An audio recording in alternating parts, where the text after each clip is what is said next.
Delhi blast से जुड़ा सबसे बड़ा खुलासा भारत 24 करने जा रहा है। भारत 24 के हाथ वो शख्स आया जो आरोपी डॉक्टर मुजम्मिल से मिला और उस सिराजुद्दीन से भारत 24 के संवाददाता ने एक्सक्लूसिव बातचीत की। आप भी देखिए। इस वक्त हमारे साथ एक ऐसे व्यक्ति हैं जो डॉक्टर मुजम्मिल से मिले हुए हैं और अपनी गांव की बात भी रख रहे हैं, क्योंकि गांव की बात कोई नहीं रख रहा है, तो इनसे हम बातचीत करना चाहेंगे। क्या नाम है आपका? मेरा नाम सिराजुद्दीन जी, जिस तरीके से पूरी घटनाक्रम हुई, अगर हम बात करें, दिल्ली में ब्लास्ट भी हुआ, सारी चीजें हुई, और ये फतेहपुर तगा और धौज की अगर हम बात करें, लगातार पुलिस सर्च ऑपरेशन चला रही है, कैसे आप इसे देख रहे हैं? देखिए, ये बहुत ही निंदनीय घटना है। अगर ऐसा हुआ है तो हमारे गांव के लिए बड़ी ये शर्मिंदगी की बात है कि हमारे गांव में कुछ ऐसा मिला है। पहले कभी ऐसा नहीं हुआ, कभी भी हमने कभी अपनी लाइफ में ऐसा कुछ सुना नहीं है। और जिस डॉक्टर मुजम्मिल की बात हो रही है, मीडिया से सामने आ रही है, तो उस डॉक्टर को गांव के लोगों के पास वो बैठता नहीं था। वो किसी के पास ऐसे बैठने वाला नहीं था। वो इमरजेंसी में रहता था। कोई अपना पेशेंट को लेकर जाता था तो उससे बस मुलाकात तो होगी जब डॉक्टर आएगा, तो वैसे किसी से उठना बैठना नहीं था उनका। अगर सिराजुद्दीन जी हम बात करें तो आप कब मिले थे और पहली मुलाकात कैसे हुई डॉक्टर मुजम्मिल से आपकी? देखिए, मैं तो जानता भी नहीं था कि ये डॉक्टर मुजम्मिल है। जैसे कि कल मैंने फोटो में देखा है तो जब मेरी समझ में आया है कि इनका नाम डॉक्टर मुजम्मिल है। 3 महीने पहले मैं अपनी लड़की को लेकर इमरजेंसी में आया था। 3-4 महीने हो गए शायद, टाइम मुझे एग्जैक्ट याद नहीं है। मेरी लड़की को बीमार हो गई थी, पेट में उसको पेन है, तो मैं उसको इमरजेंसी में लेकर आया था। तो वो डॉक्टर ने उनका ट्रीटमेंट किया था। डॉक्टर मुजम्मिल ने ट्रीटमेंट किया, लेकिन मुझे नाम उससे पहले पता नहीं था उसका। नहीं पता था। मुझे तो कल जब उसका फोटो सोशल मीडिया पे आया है तो मुझे पता लगा कि हाँ, ये डॉक्टर मुजम्मिल नाम है इनका।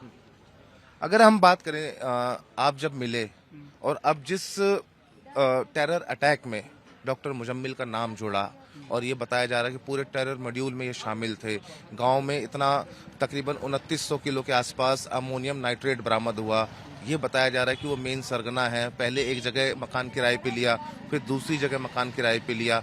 आप इसे कैसे देखते हैं? क्या धौज में या फिर फतेहपुर तगा की बात करें तो क्या यहाँ पर वेरिफिकेशन वगैरह नहीं होती है, या फिर लोगों से वो घुले मिले हुए थे, बड़ी आसानी से चीजें उनको मिल गई? नहीं, देखिए, घुले मिले तो वो किसी से नहीं थे। वो बहुत ज्यादा बातें नहीं करते थे। कई बार जैसे हमने उसको दुकानों पे देखा है, फल फ्रूट्स की दुकान पे देखा है, तो वो फल फ्रूट की दुकान पे आते और सामान लेकर निकल लेते थे। लेकिन देखो डॉक्टर साहब हैं, चाहे वो किसी भी विशेष जाति से बिलोंग करते हो, तो उसको हम सभी प्योरिटी देते हैं कि डॉक्टर है, हमसे ज्यादा सीनियर हैं, हमसे ज्यादा एजुकेटेड हैं। अगर डॉक्टर को हम सब प्योरिटी देते हैं, अच्छी नज़र से ही देखते हैं। कभी उसकी ऐसी कोई बात सामने नहीं आई। जब आपने उनसे बातचीत करी, आपको कभी ऐसा लगा कि इस तरह की चीजें भी हो सकती हैं, और आपको उनका व्यवहार कैसा लगा बतौर डॉक्टर? वो क्या एक अच्छे डॉक्टर थे, या कभी आपको ऐसा लगा हो कि उनके मन में, दिमाग में ऐसा कुछ चल रहा हो? गांव में आपने कभी ऐसी कोई संदिग्ध हरकत देखी हो? मैंने कभी ऐसी संदिग्ध हरकत कभी नहीं देखी, और ना कभी किसी के मुंह से सुनी कि कोई बंदा ऐसा कोई काम करता है। और इमरजेंसी में डॉक्टर देखो ज्यादा बात करते नहीं है किसी से। मेरी उनसे बस सिर्फ ट्रीटमेंट के ऊपर ही 2-3 बातें हुई थी कि मेरी लड़की ठीक हो जाएगी, क्या प्रॉब्लम है मेरी लड़की को। उन्होंने बड़े अच्छे से ट्रीटमेंट किया था और अच्छे से उन्होंने टैबलेट्स वगैरह दी थी और कहा था कि घबराने की कोई जरूरत नहीं है। और ट्रीटमेंट करके उन्होंने हमें वापस भेज दिया 1-1.5 घंटे के अंदर। जो दूसरा मकान था, जो फतेहपुर तगा में था, जहां से 29 किलो के आसपास पूरा अमोनियम नाइट्रेट बरामद हुआ, बताया जा रहा किसी मौलवी साहब का था, तो क्या ये डॉक्टर मुजम्मिल उनके पास नमाज पढ़ने के लिए जाते थे, या फिर एक दूसरे को मौलवी और ये मुजम्मिल आपस में पहले से जानते थे? देखिए, इमाम साहब जो है अल-फला यूनिवर्सिटी की मस्जिद में ही इमामत करते हैं, और उस मस्जिद में ज़्यादातर डॉक्टर्स नमाज पढ़ने जाते हैं। खासकर जुमा की नमाज तो सभी डॉक्टर्स पढ़ने जाते हैं। बाकी डॉक्टर जुमा के अलावा ये डॉक्टर मुजम्मिल नमाज पढ़ने जाते थे वहाँ पे, जैसे कि बता रहे हैं लोग। और उस मस्जिद में तो बहुत लोग नमाज पढ़ने जाते हैं, ऐसा नहीं है।